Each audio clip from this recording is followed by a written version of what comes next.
Okay, so essentially what we're trying to understand here is why, of course, there's certain events, occurrences that happen to us, not directly to us. This is something indirect. It's happened to somebody else. Yet just the thought of it, or just recalling what perhaps may have happened, stirs us. It generates a certain emotion within us. And this is normal. Even if you were to be driving along the roadside and you see an animal that's perhaps been hit by a car, it's a natural human response. It's a natural emotional response to feel something. Now, we're not saying that everyone should feel something, because most people, well, not most, but a lot of people might not. We're not demeaning them in any way, but a normal person would probably feel a sense of sorrow. Oh my goodness, shame. Did you see that poor animal got hit by a car? Or whatever it may be.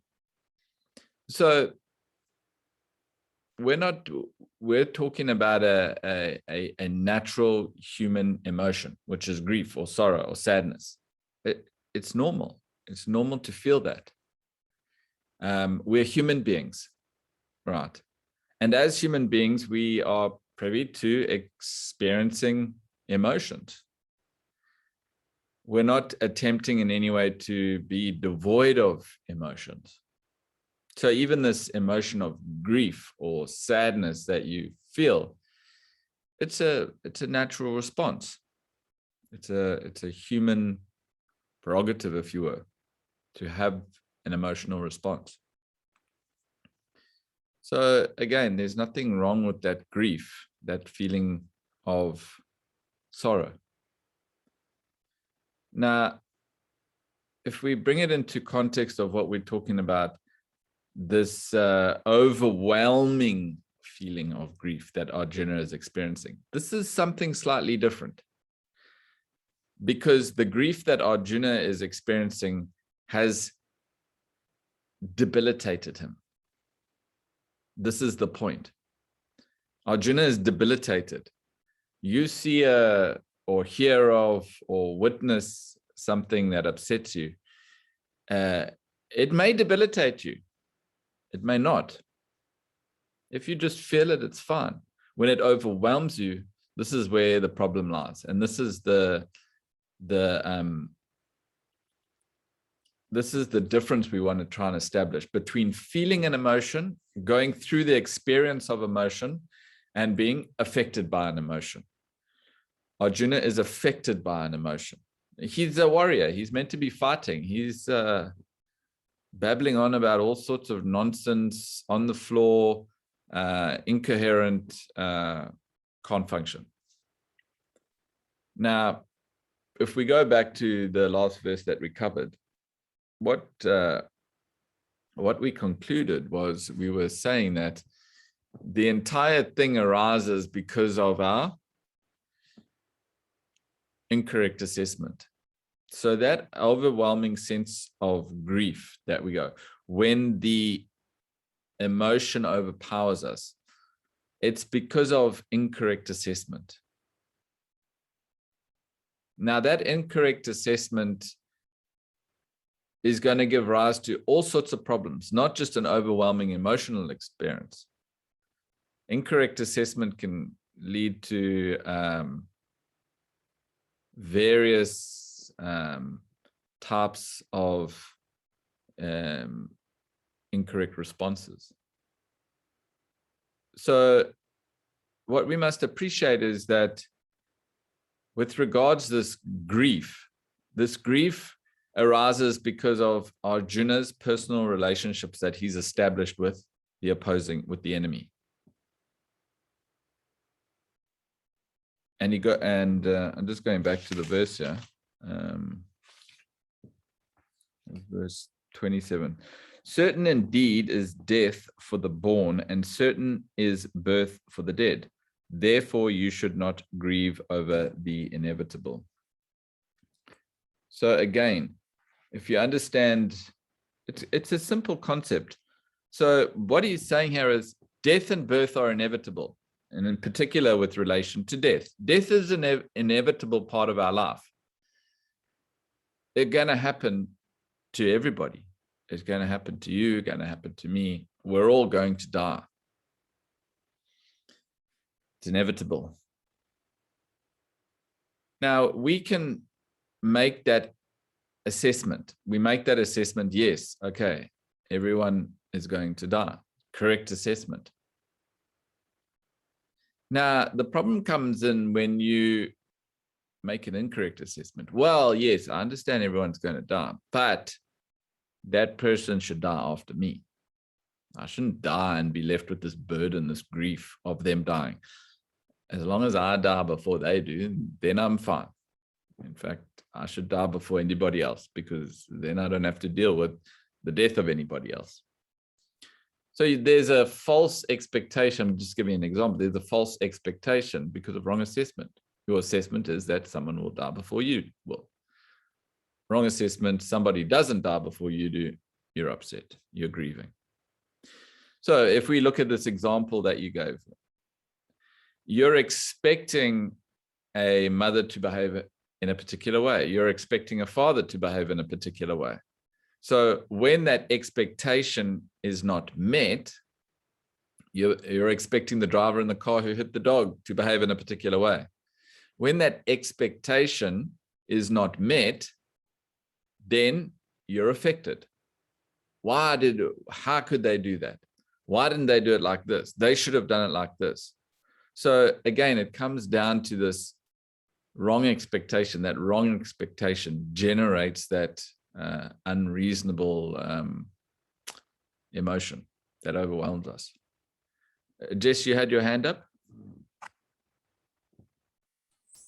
So when I get what you're saying, that it's like if someone dies suddenly, our expectation is that we're going to die first, or, you know, so then we're upset that it hasn't happened that way around. But when you know someone's going to die and then they die, there's still grief. So what is the incorrect assessment there? Because you've assessed they're going to die before you, or is that just the selfish attachment because you miss their company? But I'm not able to tie that into where the incorrect assessment is. I can appreciate the selfish part, and you know, it gives you some sort of enjoyment to be in their company. But where's the assessment gone wrong? How could we assess that better so that that wouldn't affect us? Or would we only be unaffected if there was no attachment to begin with? Yeah, so again, it's not, you see, it's very interesting actually, because this is exactly what happened. I'm glad you presented this in such a way, because it's exactly what happens. We believe we've assessed the situation correctly. That is our belief. We have assessed this person's going to go whatever. We made our assessments.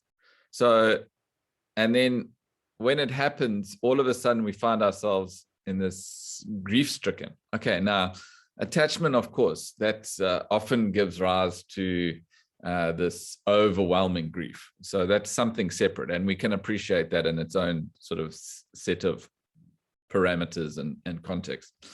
But with regard to assessment, again, if we bring it back, this is why we are in this position, because we make the assessment. Yes, everyone's going to die, and some people may die before we die. We make that assessment. We're conscious of that assessment. Yet, because of lack of knowledge, because of lack of conviction, because of lack of wisdom, we actually don't buy into that, as it were. Yes, this is gonna, we appreciate that happens. And then when it happens, you almost can't accept it. So this is because actually our assessment of the thing is off. We believe we're assessing it in a particular way. We believe we've made this assessment of something, But in actual fact, what's happening psychologically is that we haven't really. We have the knowledge of something. We have the knowledge about how things should play out and how we believe they will play out and how the laws of nature say they will play out. Yet where we are is not quite in line with that truth. So it's not something that's necessarily, you're not consciously saying, well, you are consciously making that assessment, but the assessment is not determined by your ability to say, yes, I believe that that will happen, or I know that that's going to happen. But rather the assessment, it's very subtle. The assessment is rather difficult to appreciate. And that's why we often think we made the right assessment. But when the time comes and we're affected, that's the only time we actually know whether our assessment was right or wrong. So when we are grief stricken, okay, removing the attachment aspect out of the equation, because obviously that's going to generate a whole lot of grief. Remove that out of the equation. When we are grief stricken, but I made that assessment. Yeah, but if you had made that assessment correctly and you had followed it mentally, you had the full wisdom of that particular set of principles or laws, then there's no way you'd be affected. The very reason that you are affected is because you haven't aligned those principles with your current level of belief or your value system yet. In essence, what I'm trying to say is we all believe we are making the right assessments of things, and we are assessing to our capacity, whatever that capacity is. It's not always right. We may believe it is right. It's not always right. We're masters at thinking that our assessment is correct. So many things there's so many nuances in making an assessment, a correct assessment. In fact, it's very difficult to get right, 100% accurate. One of the ways in which we can get this assessment correct is by engaging with and establishing ourselves in these truths of life, in these higher values. Once we have the conviction and the wisdom of these higher values and truths of life, automatically what happens is our assessments start aligning to them. So there's this natural sort of alignment of our ability to perceive and assess a particular situation or a potential situation and align it to the actual laws that govern our entire experience.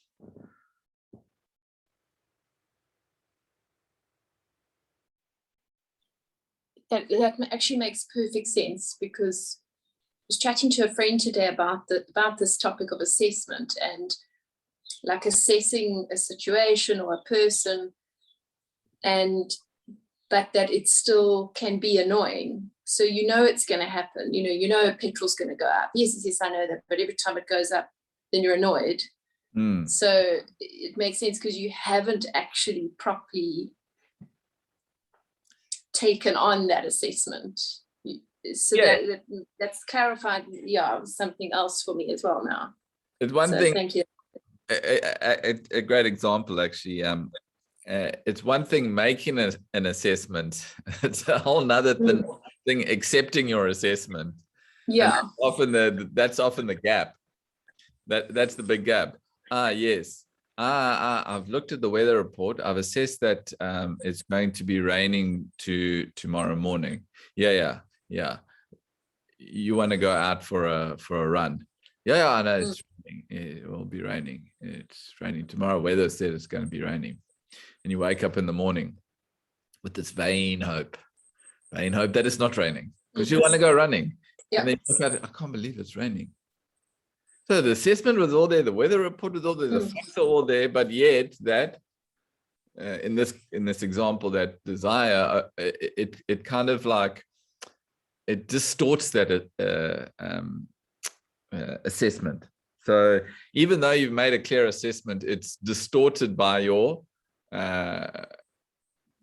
by your desire. So, and this is what Is happens. that what does it? The desire overpowers the reason of the intellect to accept the assessment. That's exactly it. So the mind is a crafty character by nature. So it often, and this is exactly, if we go back to the poem, in a way, the chicken and the pond. Sorry, the mind is this knack of using the intellect. And it can do this, it can say it's reasoning out something. It can say it's, making clear assessments about certain things. But at the end of the day, all it really wants is for its desires to be fulfilled. That's the mind's nature. The mind's nature is to have its desire fulfilled. Oh, yes, there's yes, assessment is there, but deep down inside, you know that you want something different from your assessment. So then when that's not met, again, disappointment. And actually you said when someone asked, how can you tell, or when you're doing that or not, and you said the strength of the desire, which makes perfect sense now. So thank you. The desire has this ability or tendency to distort the truth. This is another way of looking at it. Same idea, but it distorts our perception, as it were. So it's like looking at something without glasses on. Say you got colored lenses. I just went and watched a 3D movie, and it was funny because we put the glasses on and walking around afterwards, and everything is a bit weird, and then you take them off and everything is normal, and then you put them on again and everything goes a bit weird. And it's exactly like that with our desires. We can see something clearly. Yes, okay, I can make that assessment, but then what happens? The glasses fall on, and then all of a sudden we know we've made that assessment. We know we've analyzed something, but now in the backdrop of the desire, in the backdrop of the mind's demands, all of a sudden that assessment is distorted. Well, should I say the assessment may not be distorted, but your demands overpower that logic. See, the assessment is logic and reason. But when the mind is too powerful, it sort of throws that off. It throws off your ability to rationalize properly, or it distorts it in a way. So you end up in this situation where you believe you've assessed something, and you may have. We're not saying that that your assessment is off, but it's always running parallel with the mind. And this is the tricky thing. The intellect is never divorced from the mind. The intellect's always functioning in the backdrop of the mind. And this is what we have to appreciate. And this is always going to be the difficulty of our human experience, is this interplay between mind and intellect, while the mind is stronger than the intellect. As soon as the intellect gains that sovereignty over the mind, that control over the mind, what happens then is our assessments are clear. They also align with the truth, and there is a wisdom and conviction to understand and appreciate this. Then you start finding that this inability, this grief and all that comes with wrong expectations starts dropping off. And it's not just grief. Any wrong expectation which arises from an incorrect assessment can produce a host of things, not only grief.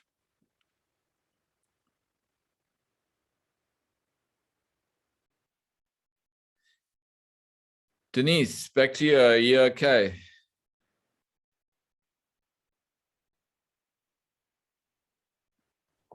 Yes, thank you, Craig. I am okay. And I think that you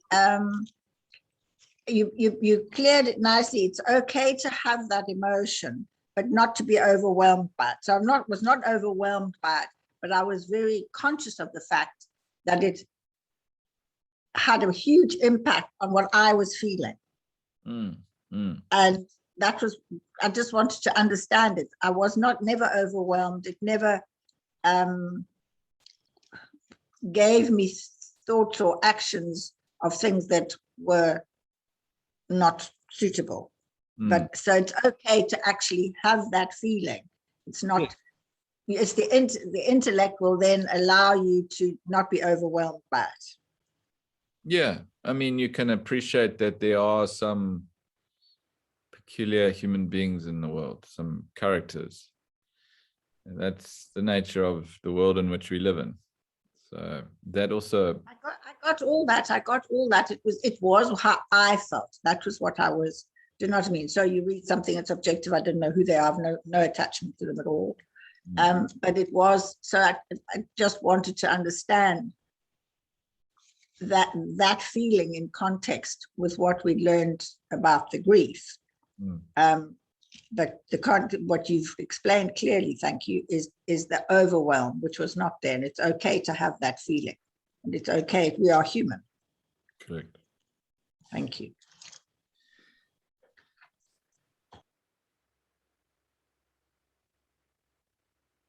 Greg, just a question here from Mark. Yes, Mark. So, Greg, this assessment and analysis and, it all sounds very rational and like almost like the gross intellect or the coarse intellect functioning. Correct. And I mean, lots of scientists, lots of people who trained in engineering, science, whatever, have that faculty. They don't need Vedanta for that, right? I mean, if you're going to assess the weather or what it might be. But I've always been under the impression that the key to all of this is then the subtle intellect, because that's, philosophy is love of wisdom, love of truth, and that it's the subtle intellect at that level, that level of subtlety, where you're not necessarily thinking in terms of analysis, but more on a synthesis level and more of an intuitive level almost. You see the truth in things. And if you truly see that truth, then you are not going to be let down. Then your expectations, you'll see clearly, basically. So there'll be no let down at the end of the day. How does that? Is that contradicting what am I hearing something different, or is that what we're speaking about? No, I think you're on the right track there, Mark. So essentially, coming back to what we were saying, you're right. So the intellect analyzes and processes and all of that, and the very logical aspect of, especially in terms of, when we apply that in various fields of activity, engineering and all of that. But it goes beyond that, because bear in mind that we are functioning in this terrestrial sphere of existence. That's where we find our majority of our time is spent, whether we are engaging in a job or work.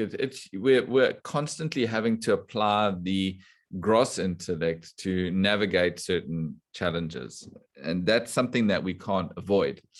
Now, another thing you'd probably want to take into account is that everyone is sort of at some different point along that spectrum. So, of course, you're right.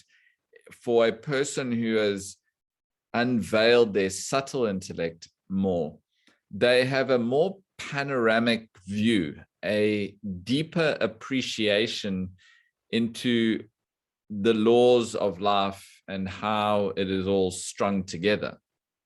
Now, even to get to that stage, you need to employ the gross intellect. Remember, the gross intellect has the ability to gain knowledge. That's one of the functions of the intellect, is gaining knowledge.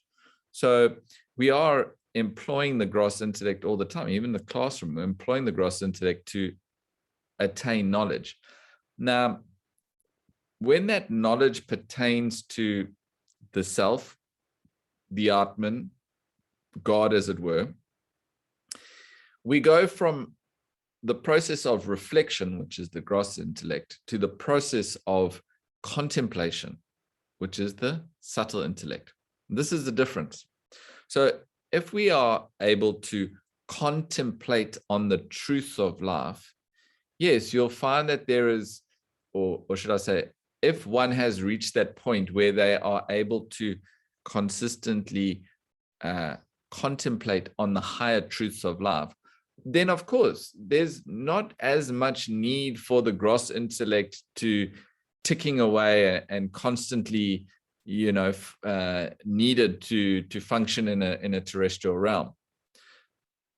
It depends on the individual where they find themselves.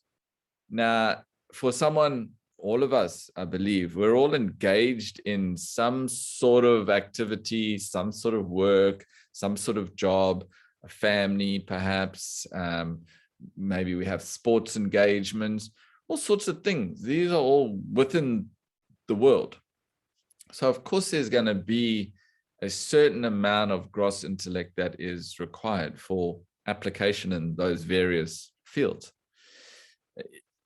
You find these wise yogis, these sages, they're not a part of a jogging club, or they not part of their interest is not so much in the world.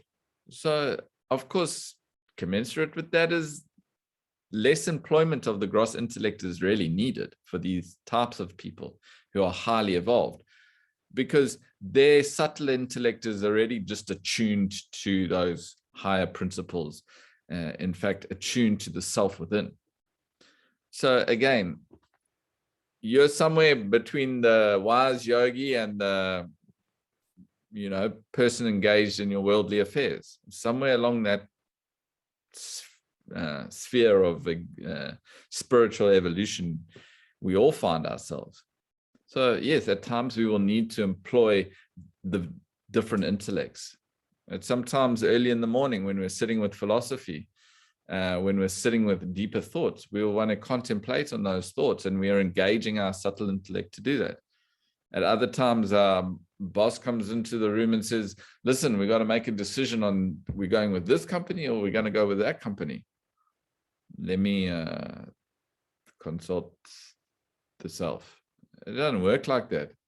Let me employ my gross intellect to figure out which is going to offer us a better deal and a better quality of service. I think we should go with that one. I like their pitch better. So the intellect is used in various fields of application while we're engaged in terrestrial field, gross intellect. When we're contemplating on higher truth, subtle intellect. Again, you got a point. It's not divorce where we go, oh, is this a gross intellect functioning? Or wait, I think I better shift over to subtle intellect functioning. It's all happening in this hyphenated sort of existence we find ourselves in. So I mean, Craig, I think if we move around in the terrestrial realm, doing work as you're describing it, a lot of that can just be habitual, so like a decision as to whether you're going to choose this supplier or that supplier. It's based on an assessment of, it's mechanical thinking. There's not necessarily any creative aspect to it. So it's not just the yogis, in my view. It's, even in business or art or whatever it might be, there's a huge demand on, to my mind, the subtle intellect to actually escape just doing things the traditional, mechanical, habitual ways, or operate in paradigms that have been laid down before one. So I think that's more the angle where I'm coming from, if that makes sense. See, even original thinking is not the subtle intellect. Being able to think originally and not succumbing to mundane, stock standard functioning.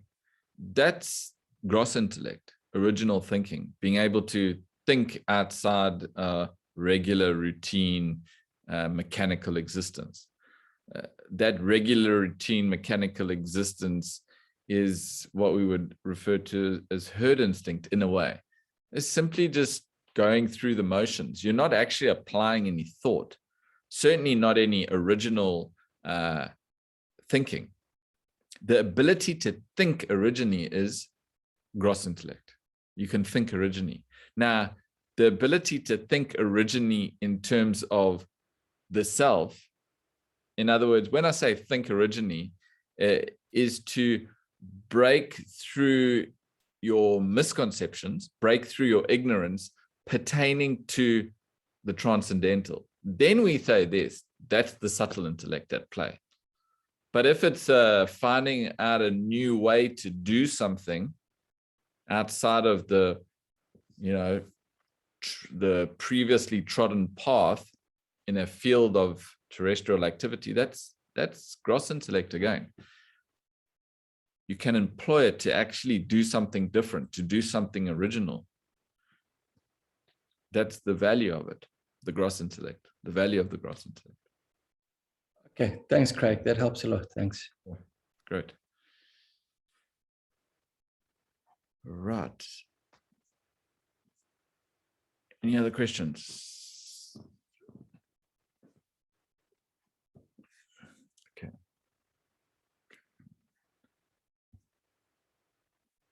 Have a look at the text then.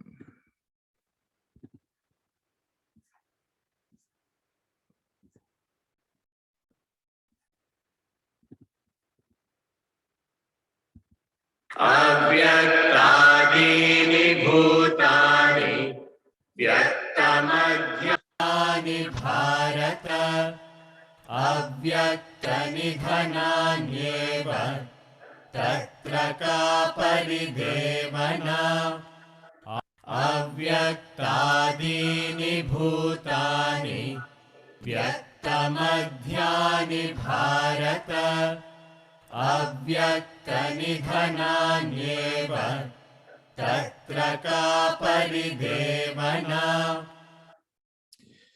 Beings are unmanifest in their origin, manifest in their middle, unmanifest again in their end. O Bharata, what is there to grieve about?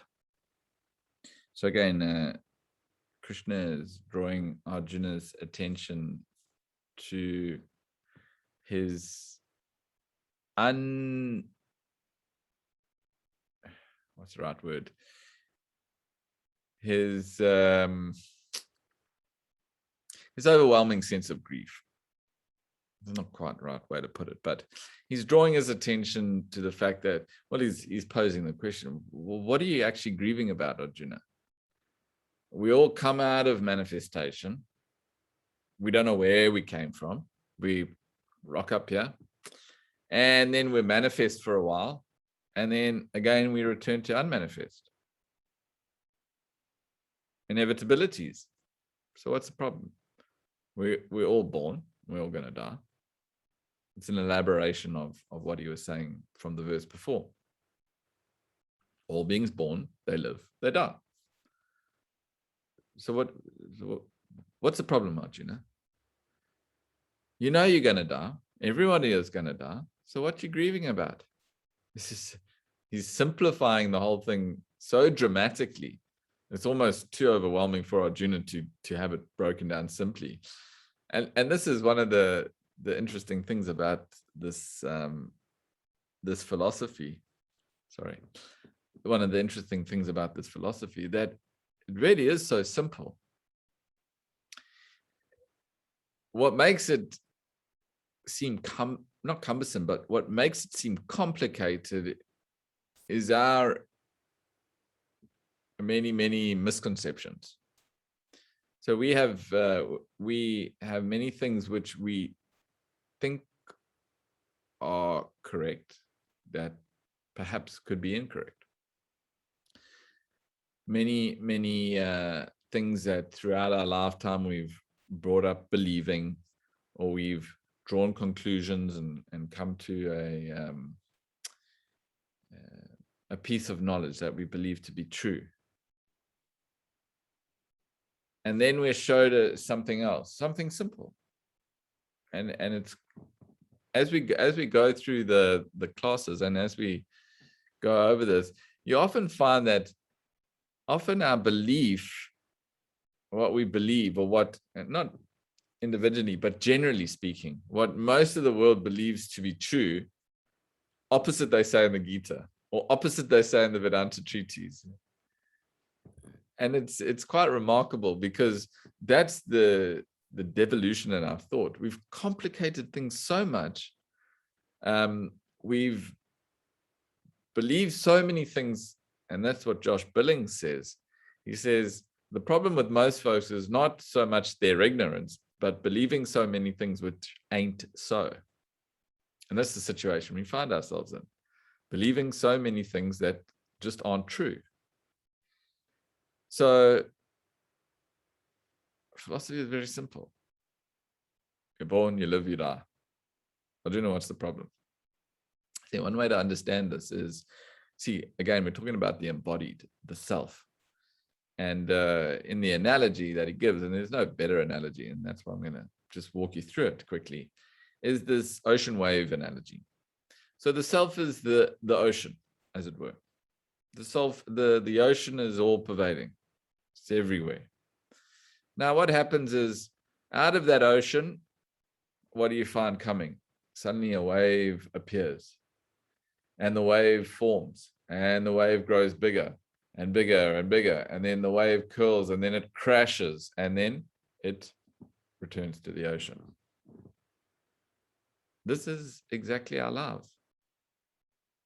Come from the ocean, we arise, we come into this manifested form, this manifest form, should I say. We exist for a period of time, and then, again, return to the unmanifest form, all happening in the context of the ocean, or supported by the ocean, as it were.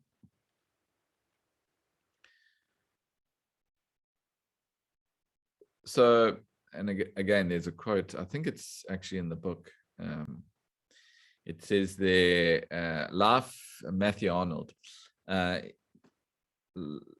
it is here. Matthew Arnold says, life is an arrow shot from darkness, flutters in the light for a while, and vanishes back to darkness. We don't know from where we come. We only know this short period in between where we came from and where we're going to. And that short period in between the darkness, the ignorance of where we're from and where we're going, because nobody knows where we came from. Nobody knows where we're going to. All we know is this little bit in between, this little manifested area in between the 2 points that we call as our life. That's it. So such ignorance we have.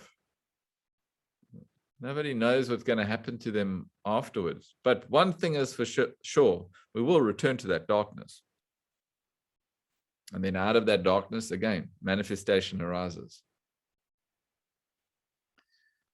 So in a way, he's saying, Arjuna, there's no reason for you to grieve. In fact, again, the grief is arising because of ignorance.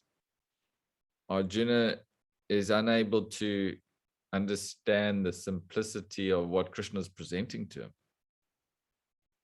See, all Krishna is saying is simple. Unmanifest, manifest, unmanifest.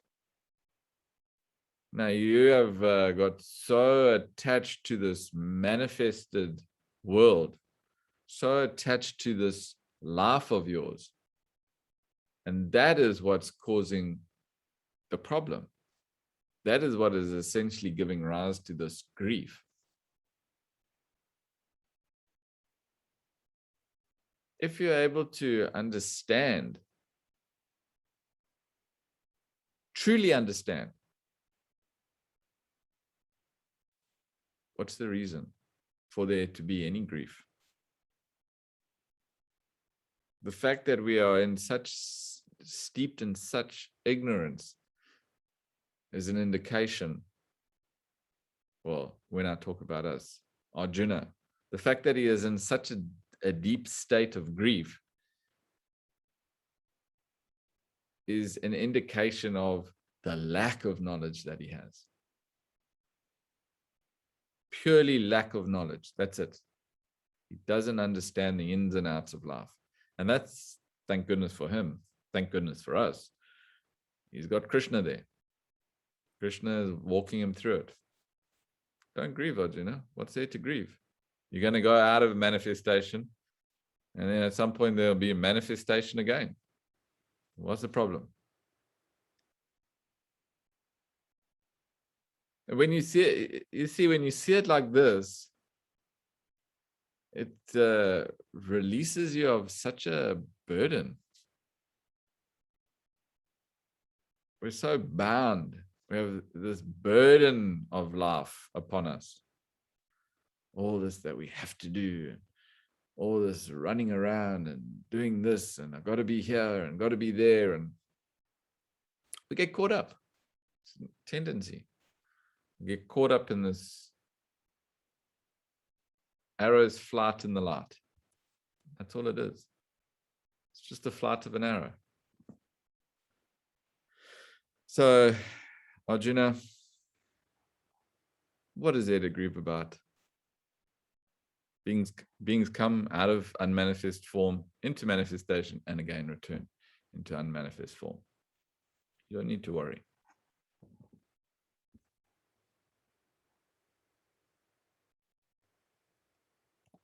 आश्चर्यवत् पश्यति कश्चिदेनम् आश्चर्यवद्वदति तथैव चान्यः आश्चर्यवच्चैनमन्यः शृणोति श्रुत्वाप्येनं वेद न चैव कश्चित् आश्चर्यवत् पश्यति कश्चिदेनम् आश्चर्यवद्वदति तथैव चान्यः आश्चर्यवच्चैनमन्यः शृणोति श्रुत्वाप्येनं वेद न चैव कश्चित्. One sees this as a wonder. So also another speaks of this as a wonder. Another hears of this as a wonder. And though having heard, none knows this at all. This is directly from the Upanishads, and this is exactly how Upanishad languages is written. It's actually from Katha Upanishad. You don't need to worry about it too much. Upanishads, as most of you will appreciate, are the highest truths, the highest philosophy presented by realized sages, discussing only one thing, Brahman. You need a highly attuned, subtle intellect to even begin to appreciate what they're saying. But we have this opportunity now. Ascharya. We'll find this word again and again. We'll hear this word coming up in the Gita. Ascharya, ascharya. Wonderment, wonderment. So, as we know that the Atman is infinite. It is beyond anything that we can perceive, feel, or cognize. It is beyond the reach of the equipment. Someone may say, no. I, in fact, am conversing with God all the time. We have a good chat every evening. Talk with God. God is beyond perception. No talking. There's no action. God is not action. God is not a perception. Can't hear God. Some people may say, no, but you don't understand. You know, when I go to a place of worship, I have this feeling. I feel God. God is not a feeling. No, but we are studying the highest philosophy here. We are attempting to understand that magnitude. We are understanding what Brahman, that all-pervading reality is. We'll never understand it. And you may say, well, what are we doing here? we're attempting to attune ourselves to this wonderment. Ascharya, ascharya. If you can even get to this point of this wonderment, I'll explain as we go through. This feeling of ascharya, ascharya, wonderment. I don't know what it is. It's just a wonderment. We can understand it relatively speaking. So a wonderment is basically anything which baffles the human intellect, or even you can even say mind or perceptions. You know, that's I guess the closest thing we can get to is magic. You know, you see someone do a magic trick. Wow, it's magic. Did you see that? I can't believe it. How did he do that? How did he do that? It's amazing. It's amazing. It's wonderment. Wow. Because your intellect's baffled. Can't work it out. No, if you know how they do the magic trick, then it's not a wonderment. Then your intellect can figure it out. No. Why is showing that the one was behind the hand or and was in his sleeve, and then he pretended to pull it out from his ear, but actually, and you figure it out. You know, sometimes they even show you how they do these tricks and remove that wonderment. So anyway, nobody knows God, and that's exactly what he says here. None knows this at all. Now, coming back to this, this wonderment, this ascharya, this wonderment, we can start to even appreciate this at a relative level. For example, you may go, why do we travel? You know, some people, they want to see these magnificent expressions of nature. I want to go to the Himalayas. They go hiking in the Himalayas. For any of you that have been to the Himalayas, it is really a remarkable thing to see.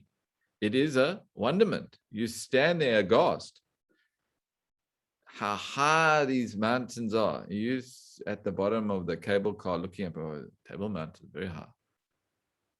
3 times that height, mountains going up. It's an incredible thing to witness. Likewise, you may go to the pyramids and stand before the pyramids and you're aghast. Oh my goodness, look at that. I've seen so many postcards of these pyramids before, but actually standing in front of them, you're aghast. Wow. It's almost baffles you. How did they get this? How did they build this? So even relatively speaking, we gain this experience in our lives. We have this wonderment, this experience. Now, a person who is let me go back a couple steps. Of course, we are human beings, and we know that our ability to see, perceive, feel, or know God is we can't do it with the equipment. But yet alone, that's all we have. So we can appreciate that this God, and then that's what he says, Brahman Atman, is unknown. None knows this at all, because you can't know it. So then you may say, again, what is the use of it? We're trying to attune to that. We're trying to attune to that divinity. And this is one way we can do it. And you find, you stand at these, even watching a sunrise or a sunset, you get a feeling. It's amazing. It's so beautiful. That resonance with nature. And it may not need to be something so extreme.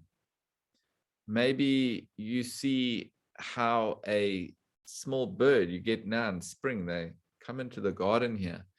These small birds come and they fly, and their beaks are so perfectly constructed that it goes straight into the flower to take the nectar out. Amazing, amazing, amazing. So you're getting this feeling by observing nature, by being in nature, by feeling this awe, this wonderment. In fact, the more spiritual you are, the less expression of nature you need. The less spiritual you are, the greater expression of nature you need. So a person who is not at all spiritually inclined, you take them to the greatest spectacle on the planet, 7 wonders of the world. We take him to all of them. That guy's like, yeah, so what? So what? He doesn't even get that expression of divinity there. That's why you gotta pull out all these magic tricks. In fact, that was one of the reasons you find these stories of these yogis performing all these incredible feats, that bury themselves underground or bury their heads underground for X amount of time. Just ridiculous feats. How is it all possible? Scientifically, it's possible somehow or the other, but it was they did it to incite that wonderment. Now, as you evolve spiritually, you'll find that you need lesser and lesser expression of nature or of divinity, as it were, to gain that same feeling, that feeling of wonderment. Like I explained to you, just a bird drinking from a flower. Or I don't know if any of you have eaten pomegranate. You cut the pomegranate open and you see the way the fruit is constructed. It's incredible. The facets all linked together and create this most unbelievable fruit. You could get that same feeling from witnessing that as you would from Niagara Falls, Victoria Falls. So the more spiritual one is, the less expression he or she needs. The less spiritual one is, the greater expression is required to gain that same feeling, that wonderment. Ascharya.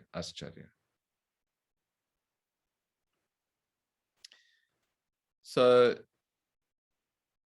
what essentially enables us to feel that feeling of wonderment? And when we talk about spiritual evolution, what we mean by that is a person who is spiritual has reached that age of contemplation. I don't know if any of you remember in the Fall of the Human Intellect, we talked about various ages: the age of perception or gazing, the age of superstition, the age of scientific inquiry, and then the age of contemplation.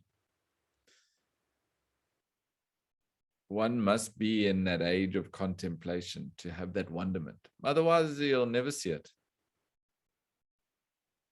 A scientist is only concerned with the laws. They never think beyond that. Who's the lawgiver?